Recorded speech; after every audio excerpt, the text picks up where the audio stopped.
Við ætlum núna að skoða hvernig við myndum setja upp test fyrir þessa parsvirkni sem við vorum að byrja að vinna og erum í raun með bara hérna eitthvað sem alveg tómt og eitthvað hérna sem bara eitthvað þannig séð tómt. Þetta bara segir athugaðu hvort að þetta hérna skili test. En kannski fyrst af hverju að búa til test. Og þú veist, það bara þetta að tölvur eru mjög góðar í að framkvæma sama hlutin aftur og aftur og aftur. Við erum góðið að hugsa og tengja saman svona pælingar og eitthvað og þó svo við séum komið með þessi stóru málukörn og allt það, þá erum við og verðum það áfram. En það að í raun bara samfara okkur það að það sem við erum að búa til skili það sem við viljum, þá höfum við í raun svona yfir höfuð tvær aðferðir til þess. Við getum prófað það handvirkt, það er að segja við getum bara prófað að segja hérna, ok, ég ætla að keyra þetta hérna fall einhvern veginn og ég ætla að staðfesta að ég fáið út úr því hérna streng, eða ég get búið til sjálfvirkt próf sem að bara skilgreinir nákvæmlega hvað á að gerast fyrir ákveðið inntak og það er að segja staðfesta ákveðið úttak fyrir ákveðið inntak og setta upp í svona test suite eða svona þar sem við getum hópað saman mörgum prófum og svo get ég nota test runner sem keyrir á test suite-in mín til þess að segja mér bara, já, allt sem að þú ert búin að skrifa niður að eigi að vera sannleikur, er sannleikur. Og við getum keyrt þetta oft á mörgusunum, jafnvel bara við hvert einasta skipti sem við vistum skrána sem við erum að vinna í. Þess þýðir þá að við erum að fá stanslaust feedback á það að við séum í raun að gera allt sem við höfum gert áður er ennþá satt. Ég braut ekki eitthvað óvart. Af því að hversu mörg ykkar hafa lent í því, vinn í einhverjum feature, laga einhvern bug, frábært, ég laga hann, en ég braut eitthvað annað í leiðinni sem kemur kannski ekki í ljós fyrir en einhver sem er að vinna með mér segja mér, hei, þetta er brotið, getur verið að það sé eitthvað sem þú varst að laga hana og það, úps, já, ég breytti þessum forsendum og það breytti þessari hérna virkni og lét þetta hætta að virka. Ef við erum með test, þá erum við að búa til ekki fullkomið en nokkuð gott öryggisnet við það að við séum ekki að skemma eitthvað þegar við gerum eitthvað nýtt.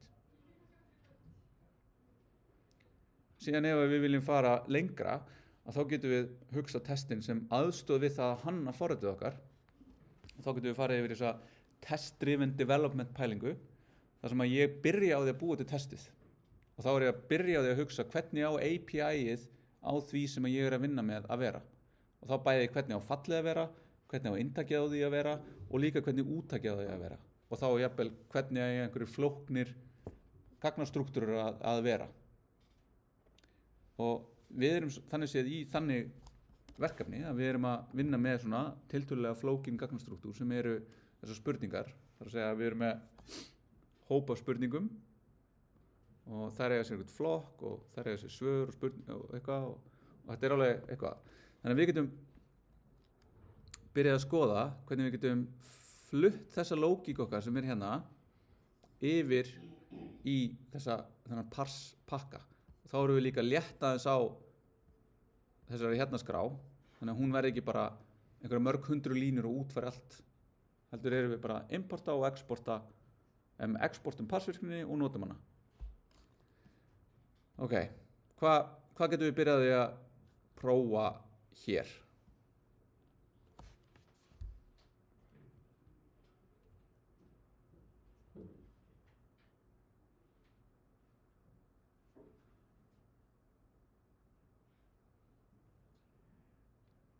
Hvað er eitthvað hérna sem að þið sjá fyrir ykkur að gæti verið vesen og þið erum jafnvel búin að sjá að það er vesen í því hvernig við erum búin að útfæra þetta? Já, búið til dismömpuna, en þar lendum við smá því að test sem að snerta á fælsysteminu eða kalla í vefþjónustu eitthvað, þau eru svona aðeins, þau eru svona menginu fyrir utan, þau eru oft kallað svona integration test, en það sem við ætlum að skoða er þessi unit test, við erum að prófa eina unit af kóða. En vissulega væri gott að vera með test sem að kæmi veg fyrir að við myndum óvart aftur gera þessi mistök sem við vorum að laga. En óþarflega flókið. Hvaða línu af kóða hérna erum við að kalla í fyrir marga hluti sem eru jafnvel breytilegir og jafnvel á einhverju formi sem við erum að túlka.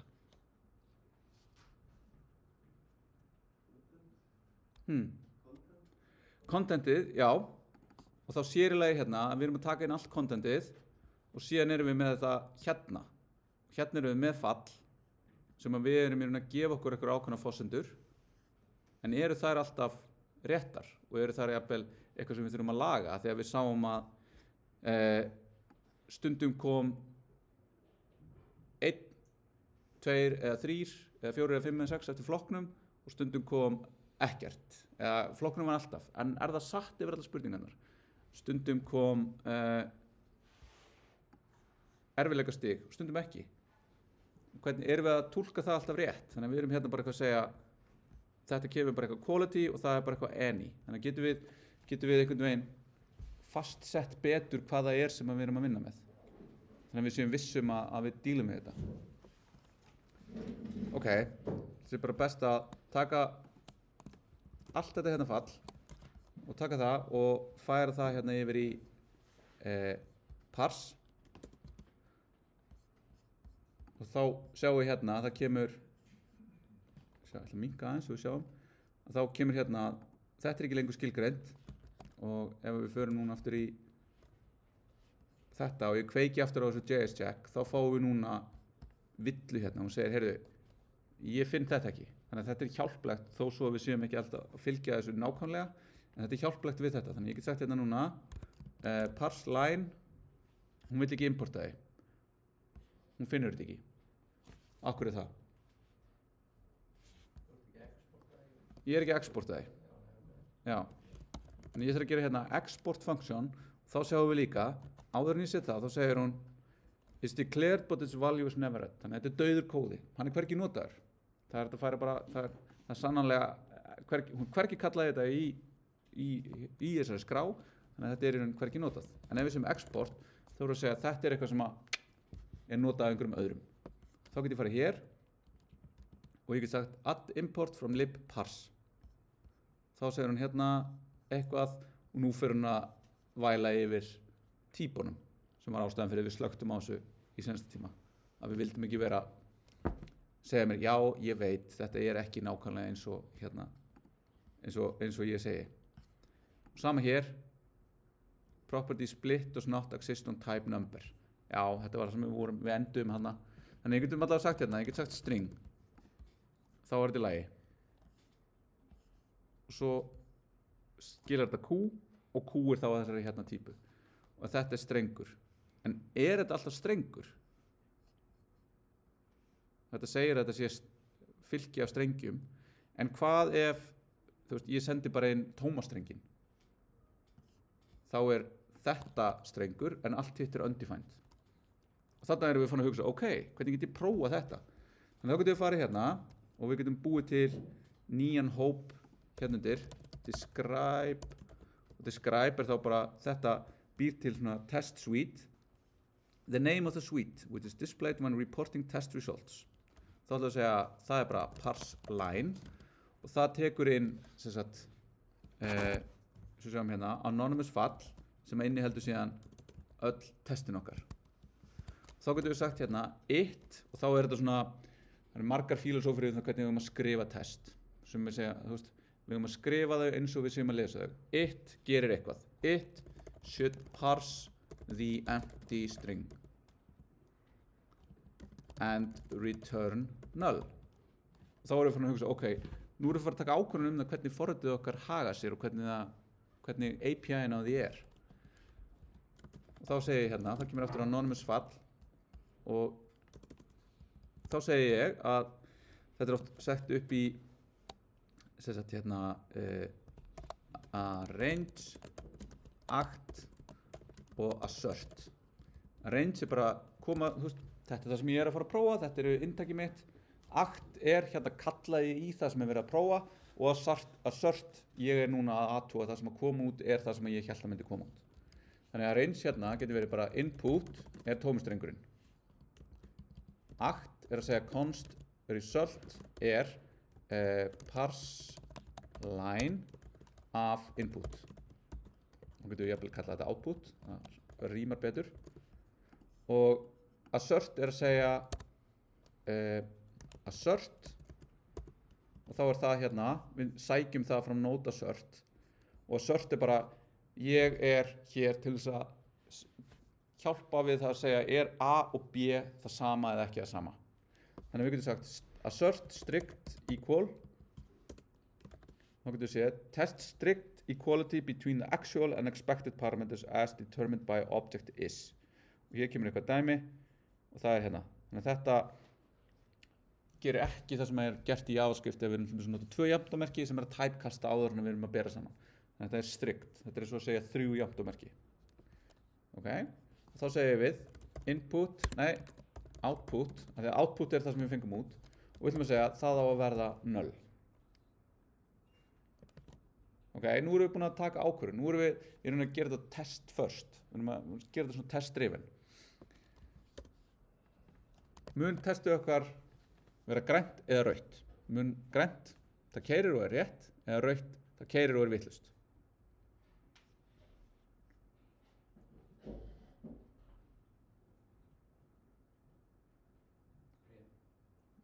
Ok, einhver annar tillögur, einhver í kamp rangt.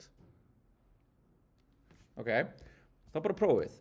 Þá vistum, förum í package.json, sjáum hérna test og það keyrir sér að node test, svo það með hérna experimental test module mocks sem að ég noti sínlausninni sem að ég að vísa í hérna en skiptir ekki þannig máli, en núna node með testrunner og við notum það í sínlausninni í fyrra og þá getur við séð svona alveg extensive test suite fyrir það forrit.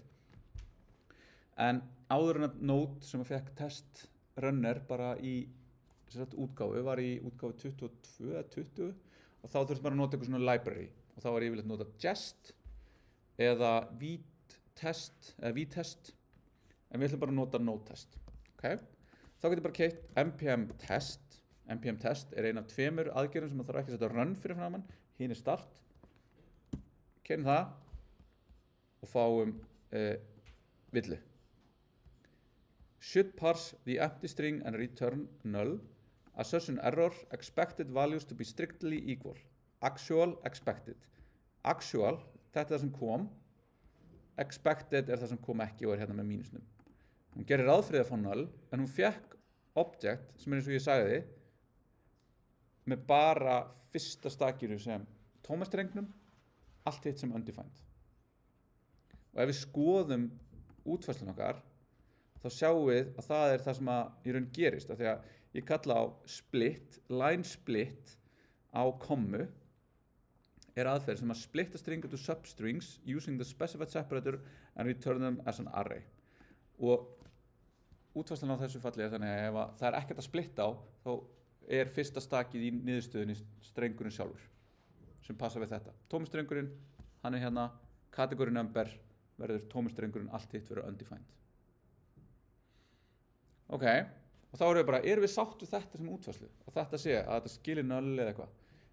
Betra að fá null eða að fá eitthvað svona object? Rhetorical spurning. Var ekki betra að vita meira? Jú, og hvort gefur meiri upplýsingar? Þetta sem ekki nóg. Já, ég myndi fara rauk fyrir að með því að segja það of mikið lagt á mig sem notanda forritisins að athuga answer undefined og difficulty undefined og þetta undefined og þetta undefined til þess að geta sagt, já, þessi spurningalína ógild.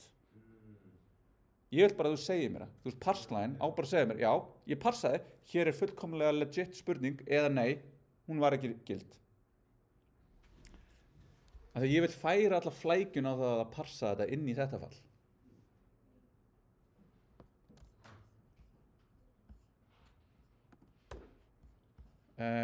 Ok, hvernig getum við leyst þetta? Hvernig getum við látið testið? Og nú ætlum ég að sýna ykkur eins og mér finnst gott að gera þetta. Ef við gerum svona, og svo get ég farið hérna, ég get búið til nýjan glugga hérna, ég ætla að taka þennan glugga, ég ætla að draga hann hingað upp. Og ég ætla að gera svona, ég ætla að gera node test watch. Já, þá þarf ég að gera node run. Nei, npm. Svona. Og þá sjáum við bara villu hérna. Ok. en núna vista ég hún keyrði hún aftur með vista, hún keyrði aftur núna í hvert skipti sem ég vista annarkvort útfærsluna mína eða testið mitt þá keyrir hún aftur testið en þá fæ ég eins hratt feedback og ég get ok, hvað væri lausn til þess að láta þetta test verða grænt? Fyrir ofan kannski bara tjekka if þetta Tökum þetta hérna tökum þetta í burtu hvað séu? áður en þú býr til hlutin bara if check Ok, hvað vil ég gera? If kategóri number þetta tómistrengurinn en svo veit ég ekki hvort það þurfa að tjekka á öllum og restina þeim Já, ok, látum þetta í fyrst og return null ok should pass the empty string and return null check, það er grænt ok, getur einhver núna út frá þessu komið með leið til þess að láta þetta hérna klikka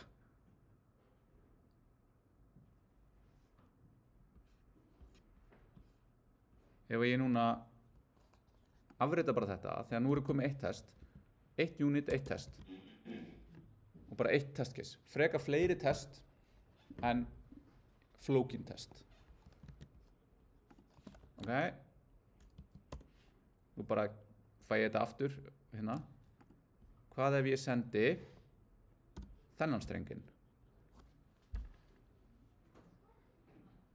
hvað ætti ég að fá núna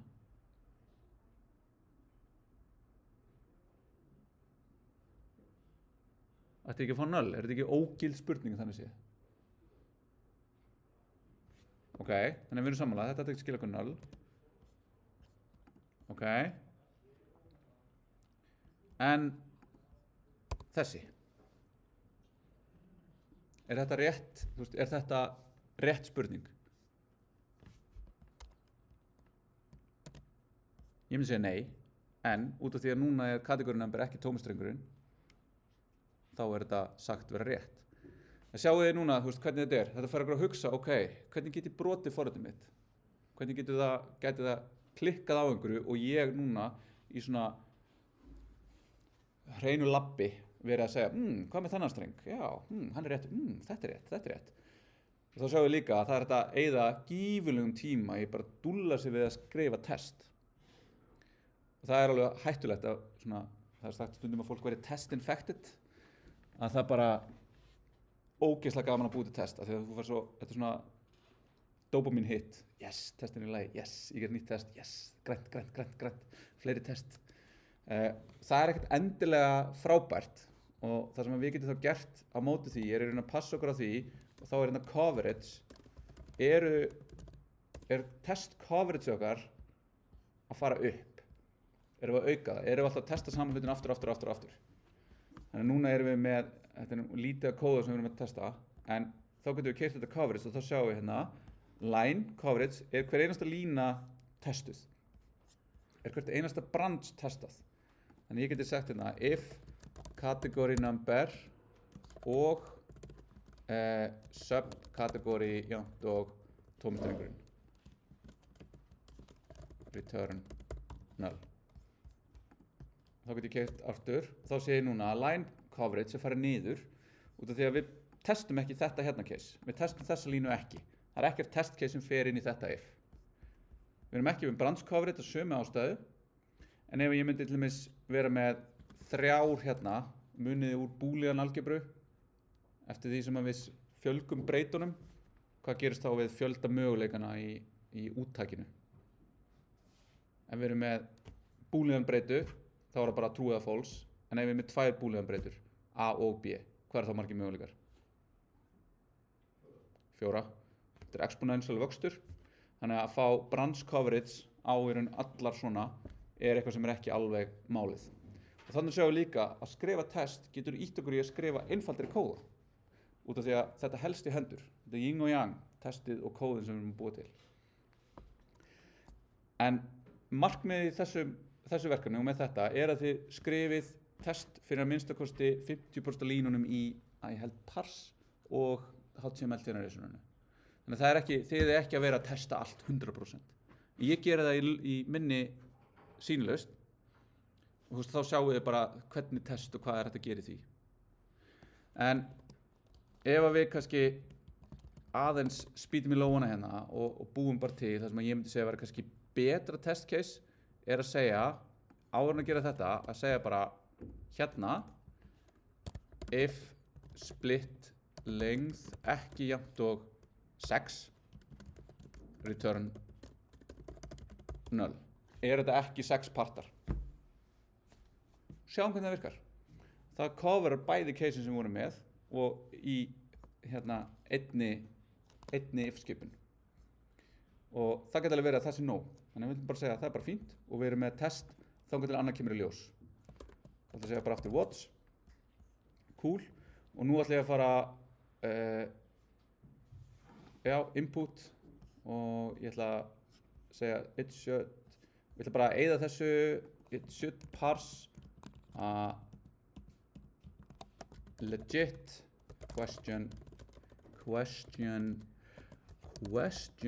string og þá get ég bara farið í hérna questions skjalið og ég get bara tekið bara einhverja línu hérna og ég get sagt inputið er þessi lína hér aftur að minnka aðeins svo ég sjá hvað er að gera stækka hérna ok og þá get ég sagt hérna að ég ætla að fá outputið af því að parsa inputið og síðan ætla ég ekki að þetta er ekki null af því að þetta er alvöru spurning þannig að ég ætla að segja output.answer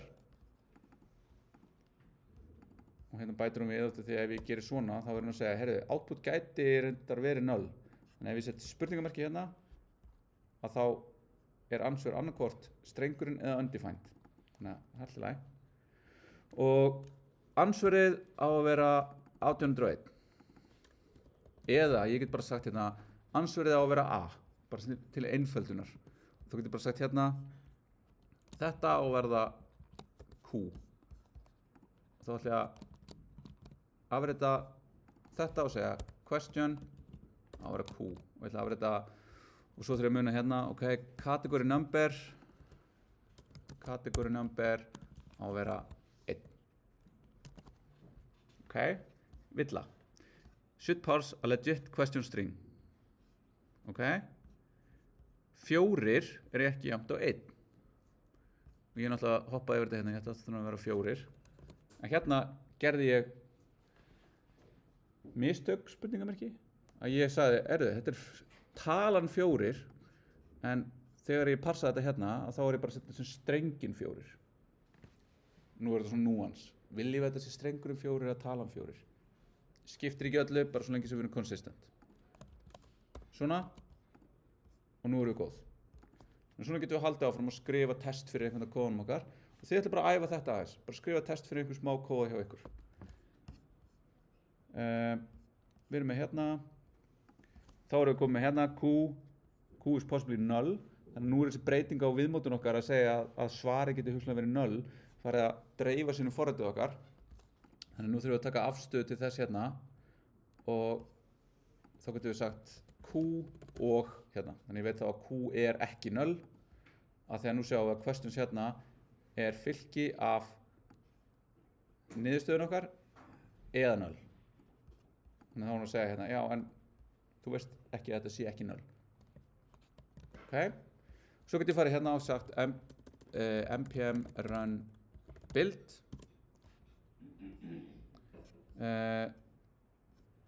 kernel find module parse þá þurfum við hérna parse þá þurfum við að segja hérna parse.us af því að það er issue með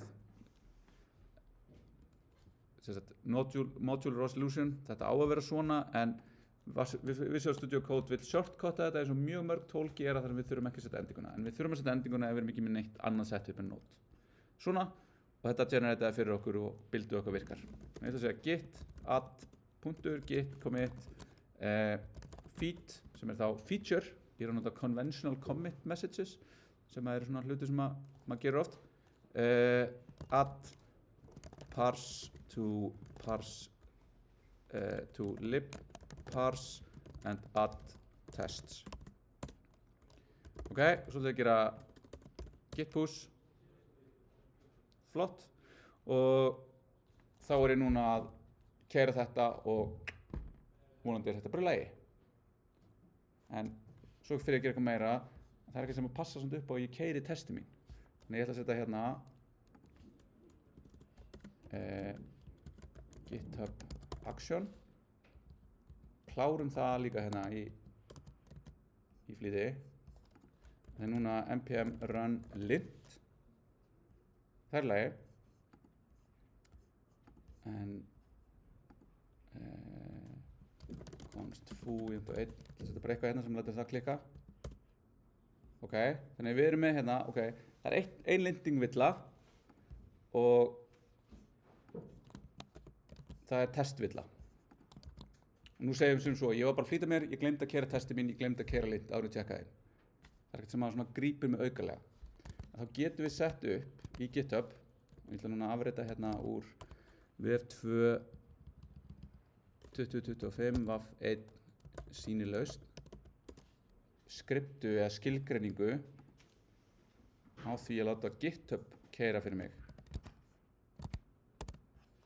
Þannig ég ætla að fara núna hérna, ég ætla að búa til möppu sem heitir .github og svona punkturmöppur eru svona möppur sem eru einstakar til leiti að það kemur ykkur svona metagögn projektið sem við erum að vinna og ég ætla að segja hérna workflows, þannig workflows eru GitHub action eða GitHub svona workflows þar sem getur GitHub gera eitthvað fyrir okkur og ætlum að segja hérna lint test YAML og við setjum þetta upp hérna sjá, er þetta ekki rétt, workflows, lint test, YAML. Workflows, lint test, YAML, ok. Og hérna, þið þurfum ekkert að vita nákvæmlega hvernig þetta virkar, en það sem þetta gerir er að við erum að búa til lít workflow fyrir GitHub til að keyra fyrir okkur. Það heitir lint bandstrik test.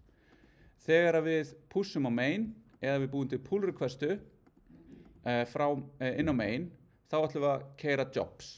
Og jobbin okkar það er 1, og það ætlar að keyra á Ubuntu latest sem er bara nýjasta útgáfa Ubuntu og það ætlar að gera checkout á hérna repoin okkar. Það ætlar að setja upp node og það ætlar að setja upp node 24. Það ætlar að installa dependencies og það ætlar að keyra lint og það ætlar að keyra test. Ok, bætum þessu við, segjum git add punktur git status, ok, workflow generate, þetta hérna, ok og við ætlum að segja git commit feed add github lint test action og git push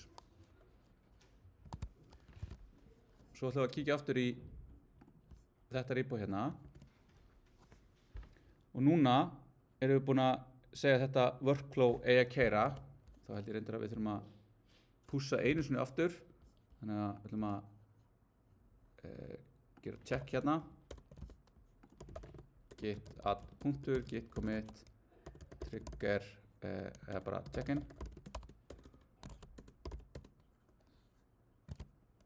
ok núna fáum við svona kúlu hérna við check-in committið okkar og ef við ítum á hana þá sjáum við að það er einhver test eða svona check í gangi og það er hérna að GitHub er að athuga hvort að við séum að uppfylla það sem við sögðum að ég að uppfylla í þessu action okkar þá getum við farið í details hér þá sjáum við hérna það er ekki svo og þá er þetta eins og við sáum í Netlify nema þarna er GitHub að passa upp á að hey, er þetta í lagi og við sjáum það er ekki í lagi þannig að við vitum í raun að kóðun okkar er ekki hann er ekki heilbrigður, það er ekki, lintið er ekki að keyra og testin er ekki að keyra, þannig að það er eitthvað að, ef við erum búin að segja að þetta á alltaf að keyra. Þá get ég sagt, ok, nú þarf ég að laga þetta, þá get ég sagt git checkout -b fix build, þannig að ég ætla að búa til nýtt brand sem heitir fix build, ég ætla að fara í generate og ég ætla að laga þetta og ég ætla að fara í parse og laga þetta og ég ætla að segja git add punktur, git commit message fix test plus lint eitthvað og ég ætla að segja git push og núna út af því ég bjóti nýtt brans þá veit hérna git ekki hvað origin bransið er þannig ég ætla að segja búðu til þetta brans líka í upstreaminu og þá fer ég hérna og núna fæ ég, hei, þú varst að búa til nýtt brans og þetta er eins og þið muni kannski úr Web41 þegar þið voru að vinna í hópverkefninu og þurftu að búa til pull requestu þannig að við ætlum að búa til pull requestu hún heitir bara þetta, ég ætla að búa hann til ok, þá sjáum við hérna files changed, við getum séð þetta hérna ok, frábært og svo út af því við skilgreinum að þetta ætti að keyra líka á hérna pull requestunum okkar þá ætti núna að fara í gang sama testið og þá býðum við eftir að það keyri og ef að það er í lagi og þá getum við sagt já, þessi pull request er í lagi kostur við þetta þegar við erum að vinna í teymi er að ég þarf ekki sem einhver sem allar kódrýfur að fara inn ég ætla að checka út kóðan og ég ætla að gera npm run lint og npm run test og segja já, ok, bæði er í lagi ég veit bara tölvan sér um það, róbótarnir sjá það fyrir okkur og ég get einbytt mér að því að rýna breytingarnar í virkninni og hérna getur verið síðan bara alveg hellingur af testum bara tugir þau getur verið að prófa alls konar þau getur verið að keyra test á viðmótinu þau getur verið að prófa að keyra migration á einhverjum gögnum þau getur verið að gera alls konar hluti sem við erum búin að sjá hei, ég er alltaf að prófa þetta handvirkt hvað ef ég bý bara til skriptu sem testar þetta alltaf og gera það alltaf og þá veit ég bara að þetta er alltaf í lagi svo lengi sem við fáum grænt en nú getum við mergeum eyðum bransinu þá fyrir við aftur hérna þá sjáum við pending á þessu og ef allt er eftir að því við vissum að þetta var grænt í PR-un okkar þá ætti að vera grænt núna þegar við erum búin að merge þessu bíðum þá getum við líka að sé hérna þetta heldur utan söguna þannig að sjáum hérna þetta var ekki í lagi hér þá vitum við að þetta er hérna commit hugsalega ef þetta var grænt og þetta er rautt þá er þetta commit eitthvað í ólagi þar og nú sjáum við hérna, þetta er orðið grænt aftur þannig að við getum trakkað hvernig þetta er þannig að við komum svona, þó svo við sem bara eina vinni í þessu erum við komið svona continuous integration-ish verkflæði í forritið okkar einhverjar spurningar? Þetta var mjög langt svar við af hverju test en þetta er síðan alltaf bara alltaf að finna hvað make a sense, hvað finnst þú veist, á einhver tímum muni segja þetta er að gefa mér meira value en mér finnst vera vesen að búa þetta til og það er, þú veist, þegar það er fyrsta skipti sem að bergar ykkur frá því að deploya eða merge einhverju sem hefði brotið allt í production það er alltaf bara eitthvað, gott að ég bjóti þetta test Herru, tökum okkur smá pásu